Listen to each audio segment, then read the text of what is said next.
everybody, Wreckrider here, and welcome to the final project in the Summer of Wario.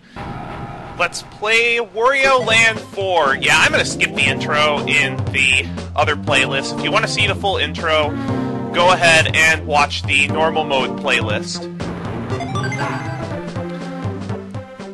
So what we're going to do is,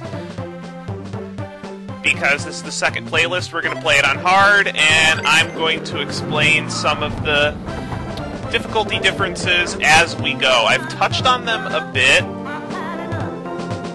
in the normal mode playthrough. Even though these are going up sequentially, I'm recording the difficulties one at a time to familiarize myself with the game as much as I can before actually playing through the higher difficulties. Because on the upper levels of the game, this game does not screw around.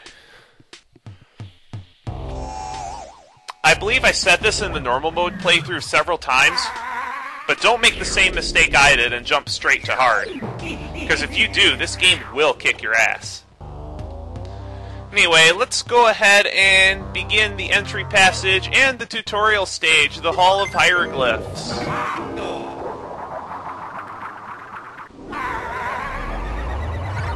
Remember the location of this portal, because you're going to have to activate this switch over here to reopen the portal and leave the level, and you're going to have to do it in a very fast amount of time. Now, you may have already noticed one of the changes between normal and hard is enemy placement. The enemy placement for normal and hard is a lot different, and generally on the higher difficulties it is harder. Where you will see enemies that give more coins, and just enemies that are more threatening in general. The levels themselves do not change.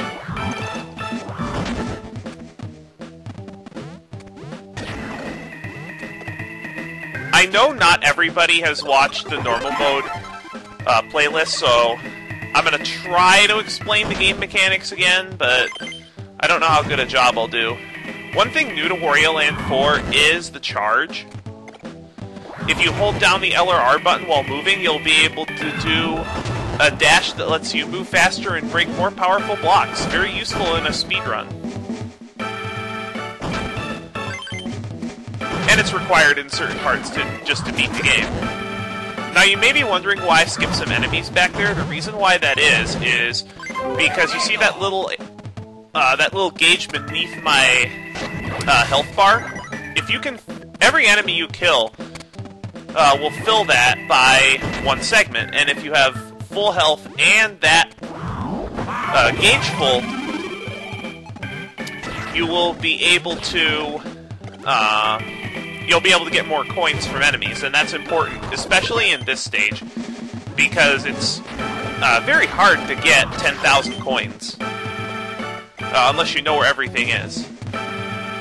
10,000 coins is the requirement for the gold crown in every stage, and just like in normal mode, I'm going to be getting 100% gold crowns.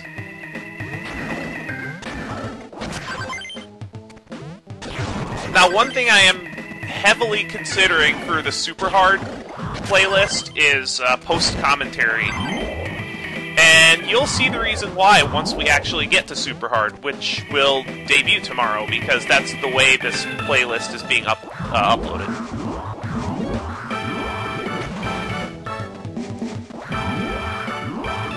I was going to take a poll on whether you guys wanted to see me go through normal all at once, then hard all at once, then super hard all at once, but I decided that this would be a foolish idea, so I just decided that I'm going to upload normal, like every first and fourth day of the week will be normal mode, every second and fifth will be hard, every third and sixth will be super hard, and then the seventh day of each week is going to be kind of a grab bag video. It won't even be a Let's Play video, most likely. It'll just be a grab bag video, whatever I feel like playing.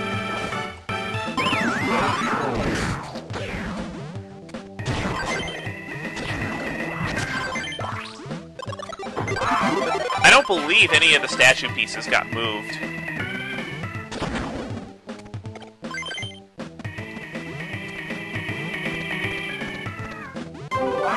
Yeah, the requirements here are really tight.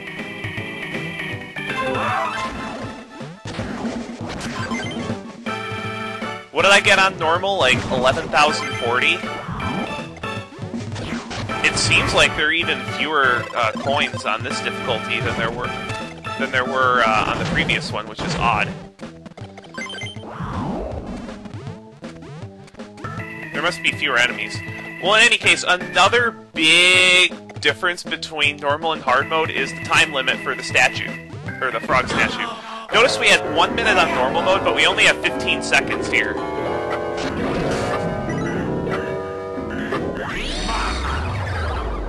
The time limits for every single stage get reduced, so you really need to hustle back to the exit, and it's a real pain on stages when you still have to find statue pieces and do a lot of stuff after you hit the...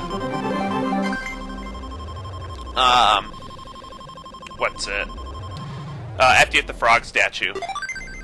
In any case, just like on normal mode, I'm going to be fighting Spoiled Rotten in this video because it doesn't take very long. On Super Hard, it's going to be different for a reason you'll see.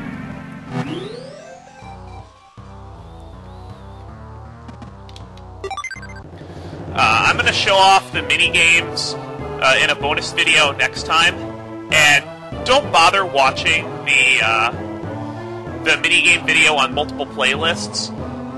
It's exactly the same. I just uploaded multiple versions of it with a slightly different intro in order to fool YouTube's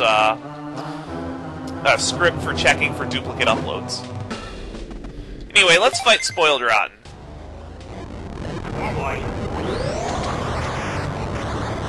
Spoiled Rotten is pretty trivial on this difficulty as well. You just have to go a little faster.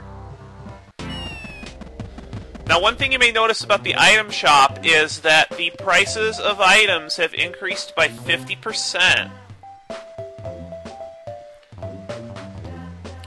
I don't need any items for this battle, though. Even though it is a little bit harder, it's not that much harder. I can't say the same about Super Hard, but we'll get to that another time. You may notice we only have 4 hearts instead of 8 for this battle.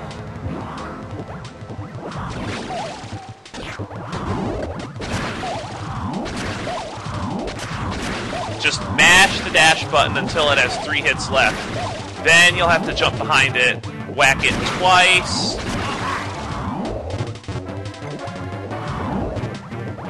Yeah, not hard. The time limit isn't really a factor in this fight as much as it is the reduced health. But that's the entry passage, all done.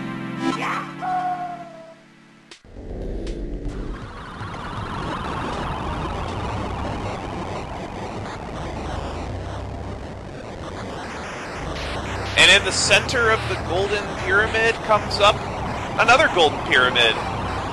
Boy, I wonder how much Wario could get for all that gold. That's gotta be a lot of gold.